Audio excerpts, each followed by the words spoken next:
voir la parole qui est dans Daniel, le chapitre 3. Nous allons lire une histoire de 3 hommes dans la fournaise ardente. Alors,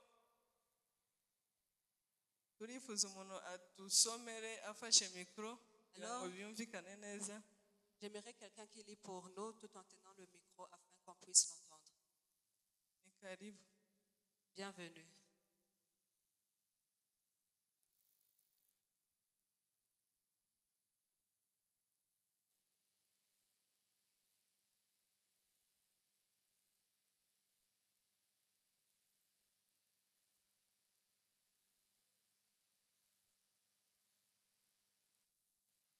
Nous lisons dans Daniel 3, le chapitre 3, c'est une histoire des 3 hommes.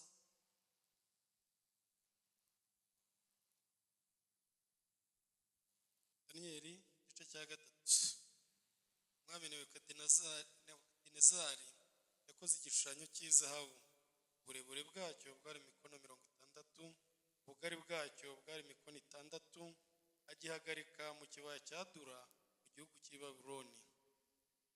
Nuko umwami Nebukadinezari atuma abantu bo guteranya abatware b'intebe n'ibisonga byabo n'abanyamategeko n'abacamanza n'abanyabigega n'abajyanama n'abirutsi n'abatware bose bo mu bihugu byabo ngo baze kweza icyo gishushanyo umwami Nebukadinezari yari yahagaritse.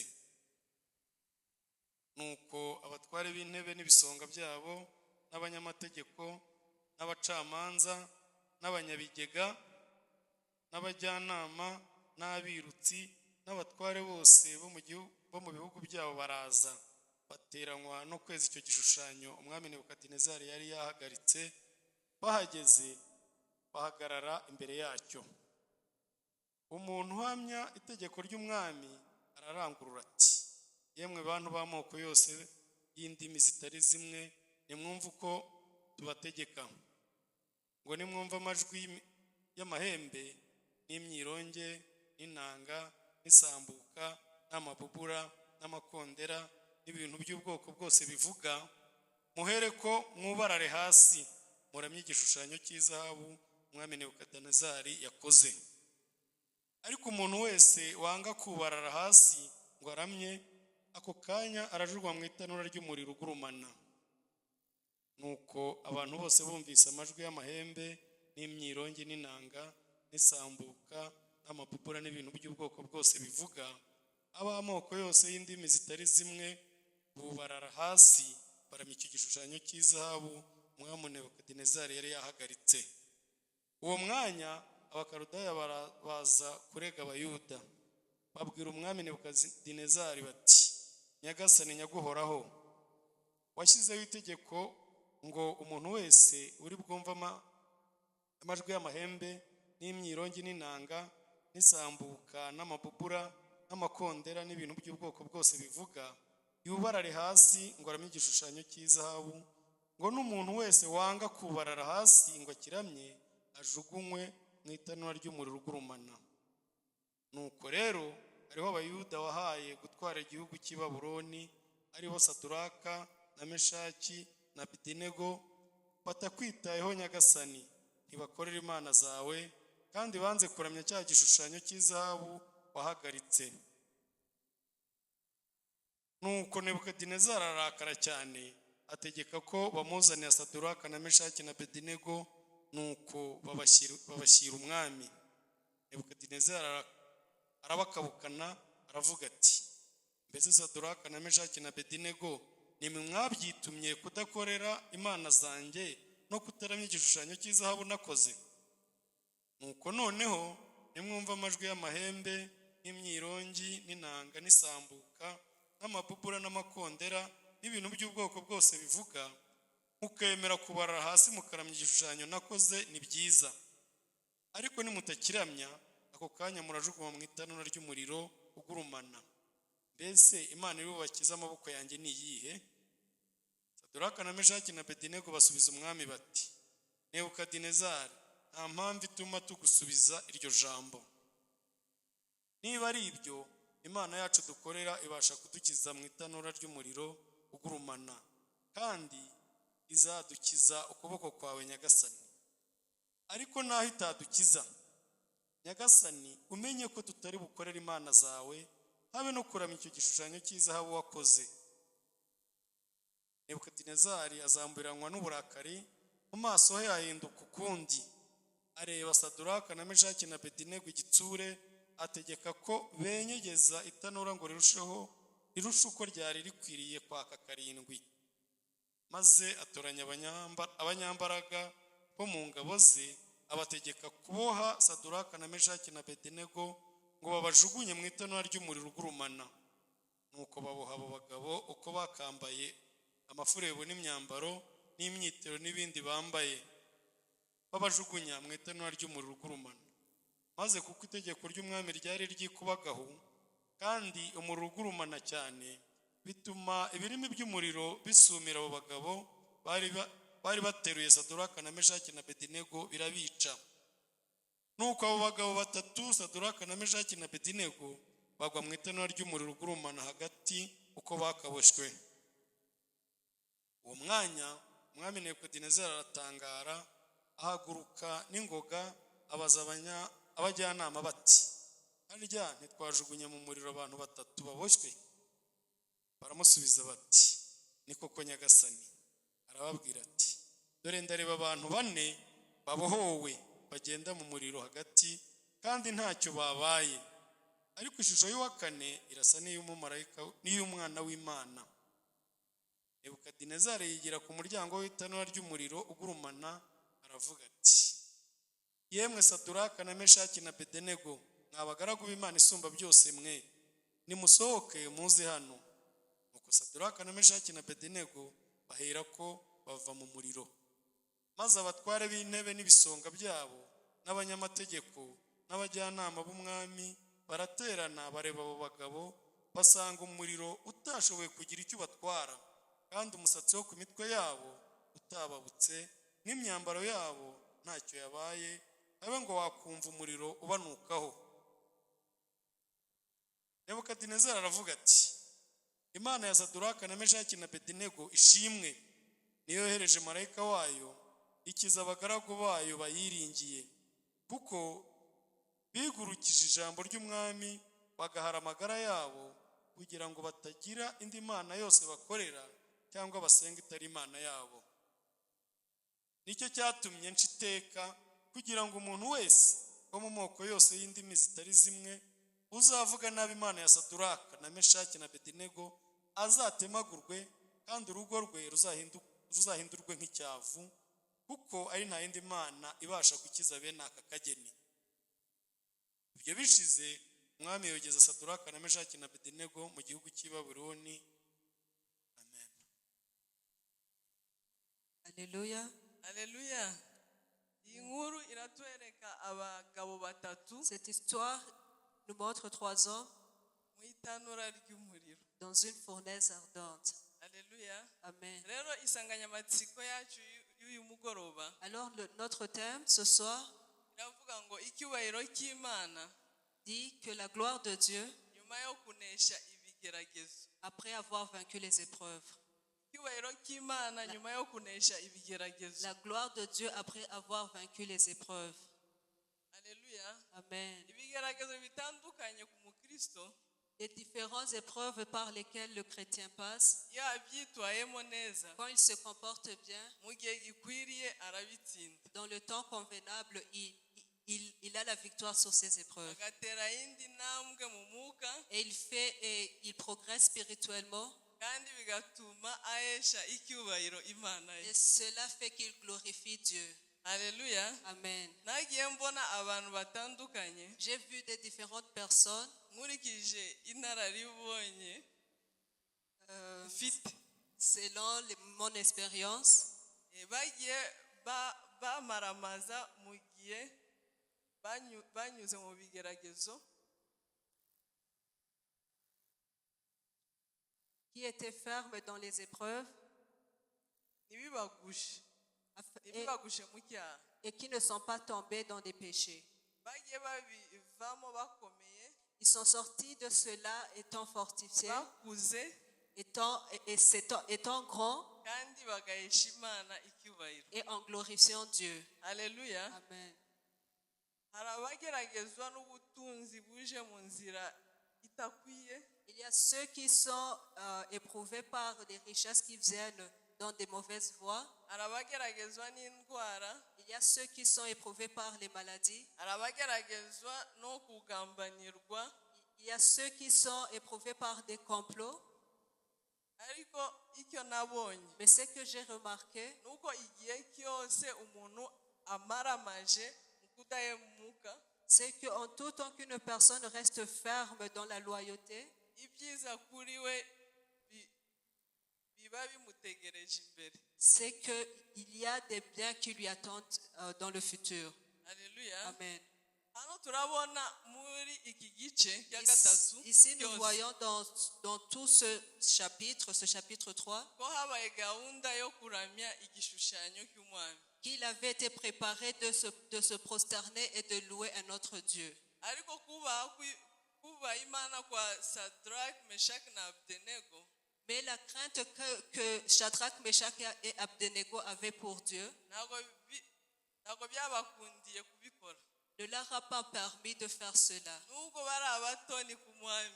Même s'ils étaient bien, même s'ils se sentaient bien auprès du roi.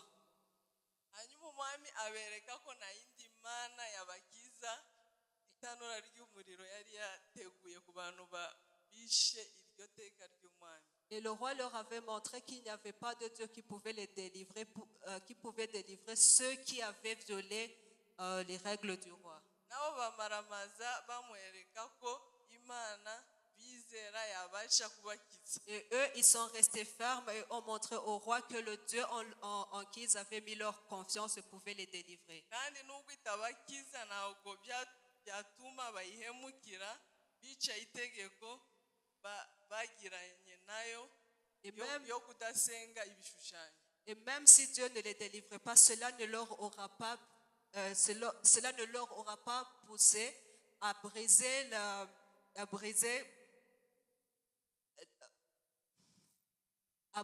briser l'alliance qu'ils avaient fait avec Dieu de ne pas louer des idoles.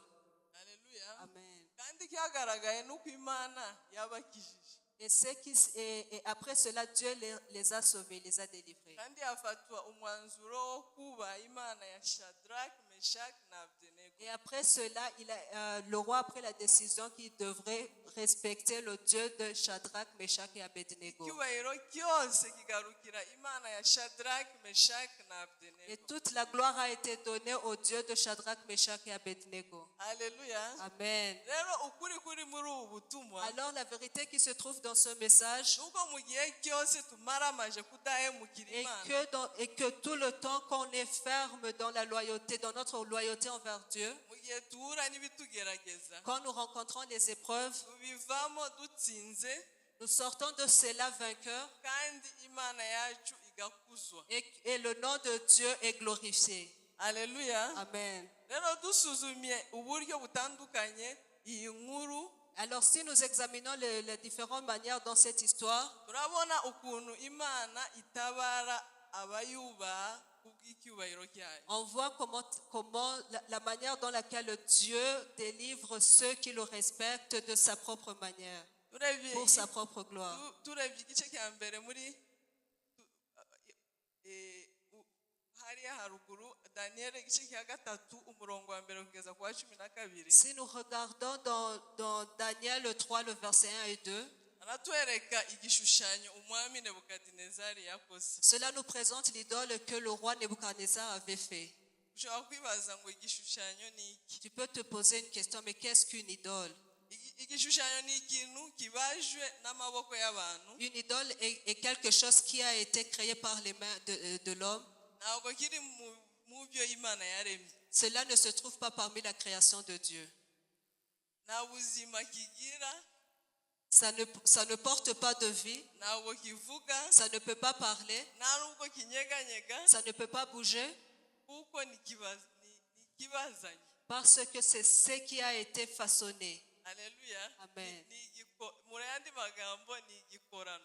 En d'autres mots, c'est ce qui a été façonné par un homme.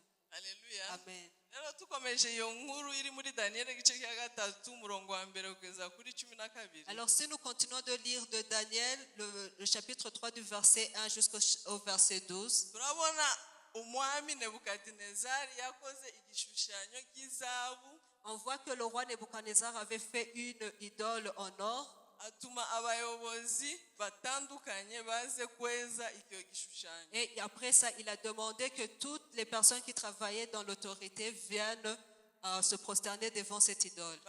baze kucyeza icyo gishushanyo yahagaritse. Qu'ils viennent se prosterner devant l'idole qu'il avait fait. hari n'itegeko ryemejwe n'umwami, Et il y a une loi qui avait été donnée par le roi yuko uzaramya icyo gishushanyo azabaho, qui disait que celui qui priera, qui se prosternera devant cette idole vivra. ariko uzanga kukiramya azajugunywa mu itanura ry'umuriro Mais celui qui aura refusé de se prosterner devant cette idole sera jeté dans une fournaise ardente. Alléluia. Amen. Abakaludaya, Les Calduciens, abakaludaya basuzumye ils ont examiné basanga abayuda batatu, et ils ont trouvé 3 personnes de Juda. Shadrach, Meshach na Abednego. Shadrach, Meshach et Abednego. Ntabwo baramye igishushanyo cy'umwami, Qui ne se sont pas prosternés devant l'idole du roi. babibwira umwami. Et ils ont rapporté cela au roi. Dushobora kwibaza kuki Nebukadinezari yakoze igishushanyo cy'izahabu. On peut se poser une question. Pourquoi est-ce que Nebuchadnezzar a décidé de faire une idole en or? Alléluia. Amen. N'ukugira ngo bakiramye C'est pour que ces gens-là puissent se prosterner devant cette kandi idole. kibabera imana. Et que cette idole devienne leur Dieu. Kuko turebye ku murongo wa 12, Parce que si on regarde sur le verset 12, aratubwira ngo nuko rero il est écrit que hariyo abayuda wahaye gutwara nabo bakaludaya bari kurega Shadrach, Meshach na Abednego umwami, ngo hariyo abayuda wahaye gutwara igihugu cy'i Babuloni, aribo Shadrach, Meshach na Abednego batakwitayeho nyagasani, nibakorera imana zawe kandi banze kuramya cya gishushanyo cy'izahabu wahagaritse. dans cette partie, nous avons quelques Chaldéens qui étaient allés pour accuser les Juifs. Et ils ont dit, or il y avait des Juifs à qui tu as remis l'intendance de la province de Babylone, Shadrach, Meshach et Abednego, hommes qui ne tiennent aucun compte de toi, ô roi, ils ne servent pas tes dieux et ils n'adorent pas la statue d'or que tu as élevée. Alléluia. Amen. turebye mu kuva igice cya 20 umurongo wa 4, Si on regarde dans l'Exode, le chapitre 20, umurongo wa 4, le verset 4, hatubwira ngo ntukiremere igishushanyo kibajwe il est écrit, tu ne façonneras pas une idole cyangwa igisa n'ishusho yose iri hejuru mu ijuru ou n'importe quoi qui ressemble à quelque chose qui est là en haut dans le ciel cyangwa hasi ku butaka ou ici sur la terre cyangwa mu mazi yo hepfo y'ubutaka ou dans l'eau qui se trouve sous la terre. n'umurongo wa 5 aravuga ngo Et au verset 5, il est écrit ngo ntukabyikubite imbere, de ne pas se prosterner devant ces idoles ntukabikorere et de ne pas les servir. kuko Uwiteka Imana yawe ndi Imana ifuha, Parce que moi, l'Éternel, ton Dieu, je suis un Dieu jaloux, mpora abana gukiranirwa kwa base qui punit l'iniquité des pères sur les enfants, nkageza kubuzukuruza n'ubuvivi bw'abanyanga, jusqu'à la 3e génération et la 4e génération de ceux qui me haïssent. nkababarira abankunda bakitondera amategeko yanjye. Et qui fait miséricorde jusqu'au 1000e génération à ceux qui m'aiment et qui gardent mes commandements. nkageza kubuzukuruza babo bibiye ibihumbi. Amen. Alléluia. Amen. Alléluia. Amen. Mwene data, Mon bien-aimé, shadrach meshaki na abdenego Shadrach, Meshach et Abednego basobanukiwe yuko iri tegeko tubona mu kuva 24 kugeza kuri 5 avaient compris que cette loi qui se trouve dans Exode, le chapitre 20, du verset 4 et le verset 5, riri hejuru y'itegeko ry'umwami w'i Babuloni était au-dessus de la loi qu'avait donnée le roi de Babylone. kuko ni itegeko Car c'est une loi ry'umwami w'abami. du roi de rois. Haleluya. Amen. Imana ikomeye yaremye ijuru n'isi Le Dieu puissant qui a créé le ciel et la terre n'ibiyirimo et byose. tout ce qui y habite. Mwene data ndagukangurira J'aimerais te dire aujourd'hui kudakurikiza itegeko ry'umwami w'i Babuloni, de ne pas suivre la loi du roi de Babylone, ahubwo ukurikize itegeko ry'Imana yaremye ijuru n'isi mais n'ibiyirimo plutôt byose. suis la loi qui a été donnée par le Dieu qui a créé le ciel et la terre et tout ce qui y habite. Haleluya. Amen. Haleluya. Amen. Sigaho gusenga ibishushanyo, Arrête de prier des idoles ntabwo byumva parce qu'ils n'entendent pas, nta nubwo bireba, ils ne voient pas, nta byumviro bigira, ils n'ont pas de pensée, nta bwenge bifite. ils n'ont pas de l'intelligence. Urarushwa n'iki? Pourquoi te fatigues-tu? Haleluya. Amen. Urarushwa n'iki no gusenga ibishushanyo? Pourquoi te fatigues-tu en priant des idoles? Ramya Imana yaremye ijuru n'isi. Loue le Dieu qui a créé le ciel et la terre. Irumva, Il entend, iravuga, il parle, irakora. il travaille. Haleluya. Amen. Rero tudatinze muri Daniel igice cya 3 umurongo wa 13 kugeza kuri 29. Alors sans toutefois tarder dans Daniel 3 du verset 13 au verset 29, hatubwira ukuntu Shadrach, Meshach, Abdenego banze kuramya igishushanyo n'ukuntu bajugunywe mu itanura ry'umuriro n'ukuntu Imana yabarinze muri iyo tanura. ça nous parle de comment Shadrach, Meshach et Abednego ont refusé de louer l'idole qui avait été créée et comment est-ce qu'ils ont été jetés dans la fournaise ardente et de la manière dans laquelle Dieu les a délivrés. Haleluya. Amen. Ushobora kwibaza ngo itanura ry'umuriro ni iki? Tu peux te poser une question, mais qu'est-ce qu'une fournaise ardente?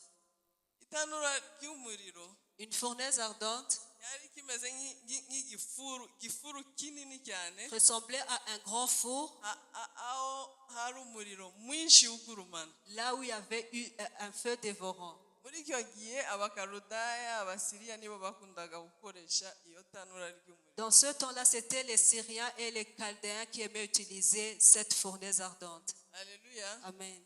Rero iyi nkuru yo muri Daniel igice cya 3:13 kugeza kuri 29. Alors cette histoire dans Daniel 3 du verset 13 au verset 19 itwereka Daniel mu itanura ry'umuriro. nous montre Daniel dans la fournaise ardente. Mbere na mbere turabona umwami Nebukadinezari abajije Shadrach, Meshach na Abdenego. D'abord, tout d'abord, on voit comment est-ce que le roi Nebuchadnezzar avait posé une question à Shadrach, Meshach et Abednego. Niba aribo bitumye kudakorera Imana ze. Si c'est eux qui ont pris la décision de ne pas servir ces dieux No kutaramya igishushanyo cy'izahabu yakoze. et de ne pas louer l'idole qu'il avait fait. Haleluya. Amen. Kuko umwami yarazi ko Shadrach, Meshach na Abdenego bari abatoni kuri we, yashaka kumenya neza niba aribo babyitumye. Parce que le roi savait bien que Shadrach, Meshach et Abednego avaient prospéré sous son règne. Il voulait savoir si ce sont eux qui ont pris cette décision. Hanyuma ababwira uko bari bakwiye kubigenza. Alors il les a dit, il les a conseillés sur ce qu'ils devraient faire. Arababwira nibumva amajwi y'amahembe. Alors il les a dit que s'ils entendent le son de la trompette, n'imyironge, du chalumeau, n'inanga, de la guitare, n'isambuka, de la sambuc, n'amabubura, du psalterion, n'amakondera, de la cornemuse n'ibintu by'ubwoko bwose bivuga. et de toutes sortes d'instruments. Haleluya. Alléluia. Hanyuma bemere bubarare hasi. Et qui devraient accepter d'adorer, de se prosterner. Baramye icyo gishushanyo et d'adorer cette statue. ngo nibabikora biraba byiza Et que s'ils faisaient cela, cela leur sera bénéfique. ariko nibatakiramira Mais s'ils n'adorent pas, bazajugunywa ako kanya mu itanura ils ry'umuriro. seront jetés à l'instant dans la fournaise ardente. Haleluya. Amen. Yongera kubabwira ngo mbese imana iri bubakize amaboko yanjye ni iyihe? Et il y a ajouté, mais quel est ce Dieu qui peut vous délivrer de ma main? Haleluya. Amen. maze Shadrach, Meshach na Abednego Alors Shadrach, Meshach et Abednego basubiza umwami bati ont donné une réplique au roi. ku murongo wa 17 Au verset 17. baravuga ngo ngo imana yacu dukorera Il est écrit, voici notre Dieu, ibasha kudukiza mu itanura ry'umuriro ugurumana voici notre Dieu que nous servons peut nous délivrer de la fournaise ardente. kandi izadukiza Et il nous délivrera de ta main. ukuboko kwawe nyagasani. De ta main au roi. 18 Au verset 18. ngo ariko naho itadukiza Sache au roi que même s'il ne nous délivre pas, nyagasani umenye ko tutari bukorere imana zawe que nous ne servirons pas tes dieux. habe no kuramya icyo gishushanyo cy'izahabu wakoze. Et que nous n'adorerons pas la statue d'or que tu as fait. Haleluya. Alléluia. kuva ku murongo wa 19 Et depuis le verset 19, atubwira ko Nebukadinezari ça nous dit que le roi Nebuchadnezzar yazabiranyijwe n'uburakari fut rempli de fureur mu maso ye hahinduka ukundi et son visage se changea. areba Shadrach na Meshach na Abednego n'igisure Il regarda Shadrach, Meshach et Abednego avec mépris ategeka ko banyeganyeza itanura ngo rirusheho kwaka inshuro 7. et il ordonna qu'on chauffât la fournaise cette fois plus qu'il convenait de la chauffer. Atoranya abanyembaraga bo mu ngabo ze. Il a choisi quelques-uns des plus vigoureux soldats abategeka kuboha Shadrach, Meshach na Abednego et les a commandés de lier Shadrach, Meshach et Abednego ngo babajugunye mu itanura ry'umuriro et de les ugurumana. jeter dans la fournaise ardente. Abo bagabo babikora nk'uko umwami yabategetse. Et ces hommes furent liés, furent comme le roi les avait ordonnés. Haleluya. Amen.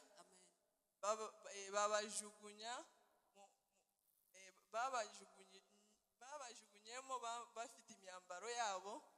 Et il les a jetés en portant leurs habits.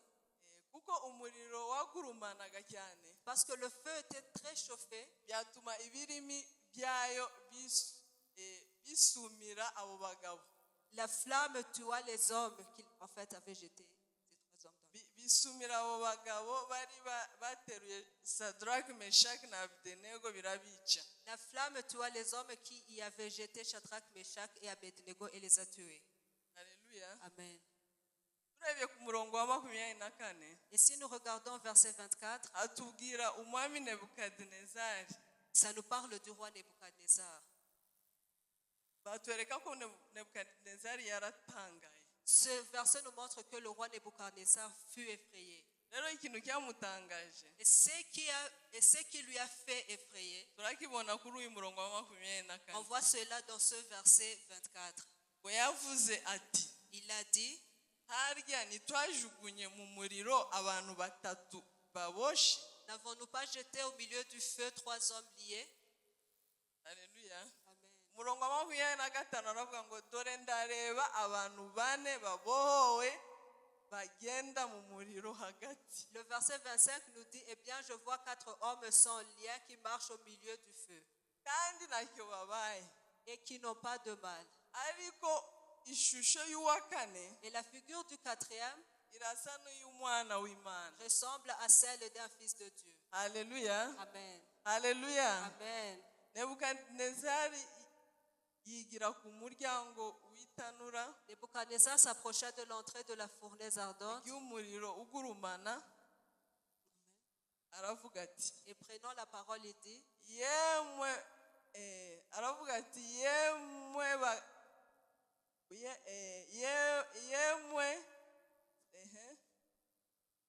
namwe ba Shadrach, Meshach, Abdenego, mwabagaragu b'Imana isumba byose mwe. Il dit Shadrach, Meshach et Abednego, serviteurs du Dieu suprême. Nimusohoke muve hano. Sortez et venez. Alléluia. Alléluia. Ubwo Shadrach, Meshach na Abdenego Et Shadrach, Meshach et Abednego baherako bava mu itanura ry'umuriro. sortirent du milieu du feu. Maze abatware b'intebe Et alors les satrapes n'ibisonga byabo et les intendants n'abanyamategeko et les gouverneurs n'abajyanama b'umwami et les conseillers du roi baraterana s'assemblèrent. bareba Shadrach, Meshach na Ils Abdenego regardaient Shadrach, Meshach et Abednego. basanga umuriro utashoboye kugira icyo ubatwara. Et ils ont trouvé que le feu n'avait eu aucun pouvoir sur eux. Alléluia. Amen. Alléluia. Amen. Kandi umusatsi wo ku mitwe yabo Et les cheveux de leur tête utababutse. n'avaient pas été brûlés. Alléluia. Amen. N'imyambaro yabo ntacyo yabaye habe. Et leurs caleçons n'étaient point endommagés. Imyambaro yabo ntacyo yabaye habe ngo wakumva umuriro ubanukaho. Et que l'odeur du feu ne les avait pas atteints. Alléluia. Amen. Ushobora kwibaza ngo kuki Shadrach, Meshach na Abdenego umuriro ntacyo wabatwaye. Tu peux te poser une question. Pourquoi est-ce que Shadrach, Meshach et Abednego n'avaient pas été touchés par ce feu? Kandi ababajugunyemo Alors que ceux qui les ont jetés dans ce feu wabishe. avaient été tués. Alléluia. Amen. Turebye umurongo wa 26 Si on regarde au verset 26, turabona Nebukadinezari abita abagaragu b'Imana isumba on voit byose. que Nebuchadnezzar les a appelés serviteurs du Dieu suprême. Alléluia. Amen. Igitangaza gikomeye Le grand miracle ici, nako igitangaza gikomeye kimaze kuba, après que le grand miracle avait eu lieu, Nebukadinezari yayishuriwe Imana isumba byose. Nebuchadnezzar avait été révélé qui était le Dieu suprême, Ibasha gukiza abantu bayiringiye umuriro ugurumana. qui était capable de sauver les gens qui avaient espéré en lui de la fournaise ardente. Turebye no ku murongo wa 25 Et si nous regardons au verset 25, naho Imana yahumuye amaso ya Nebukadinezari, Dieu avait ouvert les yeux de Nebuchadnezzar abona mu muriro abantu batatu babohowe et il a vu dans le feu 3 hommes libres, sans lien, kandi babajugunyemo baboshe. alors qu'ils avaient été jetés dans la fournaise étant liés. Abona n'uwa kane usa n'umwana w'Imana. Et il a vu un 4e qui ressemblait à un fils de Dieu. Alléluia. Alléluia. Ikoko yari umwana w'Imana Et c'était vrai, c'était un fils de Dieu. kandi nawe ubwe ni Imana. Et c'était aussi Dieu. Alléluia. Amen. N'Imana isumba byose nk'uko yabishuriwe. C'était le Dieu suprême comme le roi avait été révélé. Alléluia. Amen. Niyo Mana ifite ububasha bwo gukura mu muriro abantu bayumviye. C'est le Dieu qui a le pouvoir de délivrer de la fournaise ardente les gens qui l'écoutent. Alléluia. Amen. Umurongo wa 27 Au verset 27, atubwira ko umuriro utashoboye kugira icyo ubatwara. ça nous parle de que le feu n'avait pas eu de pouvoir sur eux. Ntabwo washoboye kugira icyo ubatwara. Le feu n'avait eu aucun pouvoir sur eux. Bene data n'umuriro wumvira Yesu. Mes chers, le feu respecte Jésus. Mwari mubizi ko umuriro wumvira Imana? Savez-vous que le feu respectait Jésus? Alléluia. Alléluia. Impamvu wumvira Imana nuko cyangwa Yesu niwe waremye uwo muriro. La raison pour laquelle il respecte Jésus, c'est que c'est Jésus qui a créé le feu. Natwe tukwiye kumvira Yesu kuko yaraturemye. Et nous aussi, nous devons respecter Jésus parce qu'il nous a créés. Alléluia. Amen. Kuko ibyaremwe byose byumvira Imana. Parce que tout ce qui a été créé écoute Dieu. Nubwo Imana yaduhaye uburenganzira bwo guhitamo, Même si Dieu nous a donné le pouvoir de choisir icyiza n'ikibi, le bien et le mal, ukwiye guhitamo icyiza nous devons choisir le bien aricyo bushake bw'Imana. parce que c'est là la volonté de Dieu. Kuko nicyo cyiza ku buzima Parce bwacu. que c'est là aussi ce qui est bien pour nos vies. Alléluia. Amen. Dusoje En terminant, turareba daniyeli igice cya gatatu umurongo wa 28 kugeza kuri 30. On regarde Daniel le chapitre 3 du verset 28 au verset 30.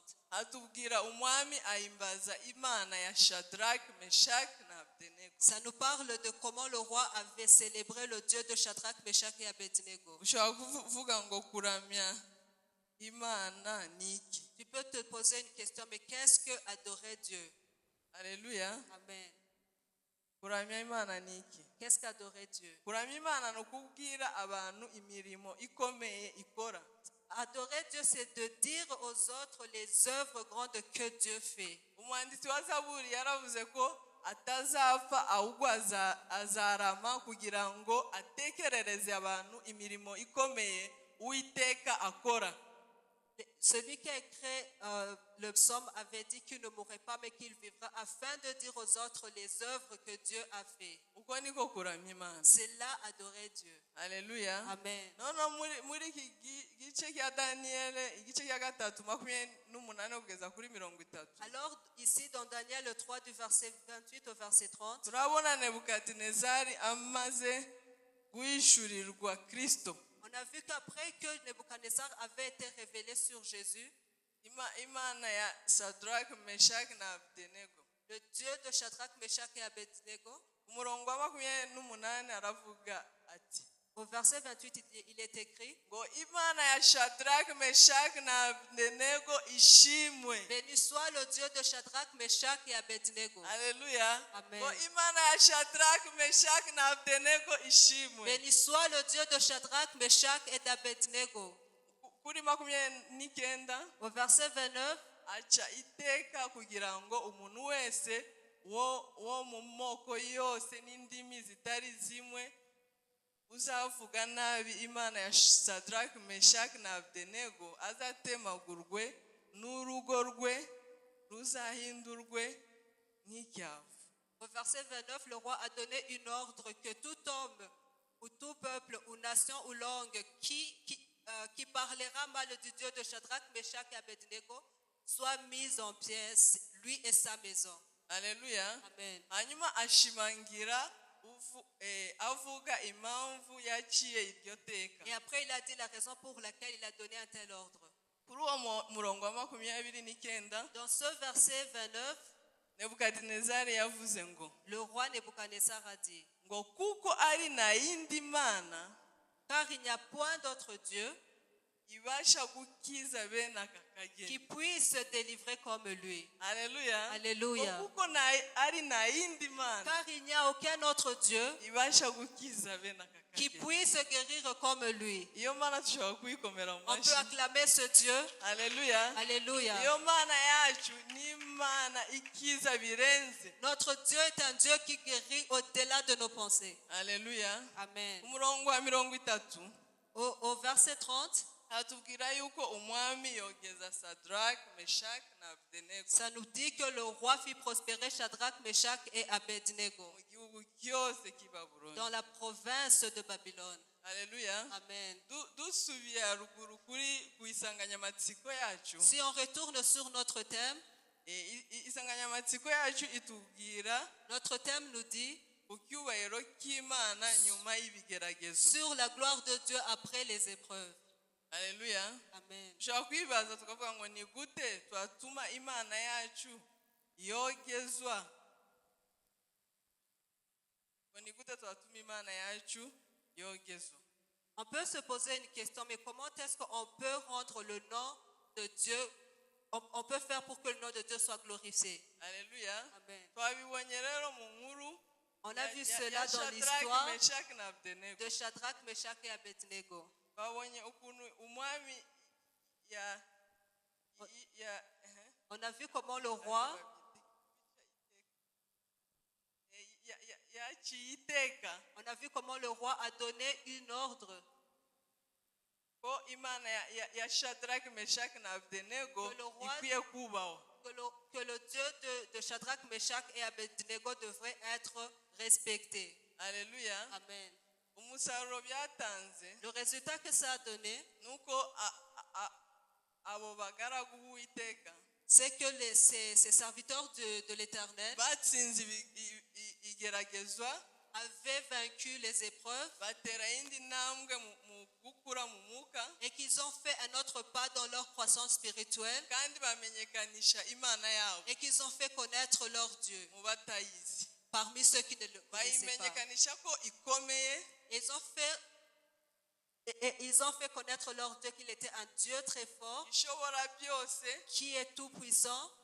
Haleluya. Alléluia. kandi itegeko rishirwaho yuko umuntu utazubaha imana ya Daniel ya Shadrach Meshach na Abednego akwiye guhanwa. Et un ordre avait été donné que celui qui ne respectera pas le Dieu de Shadrach, Meshach et Abednego devra être puni. Alléluia. Amen.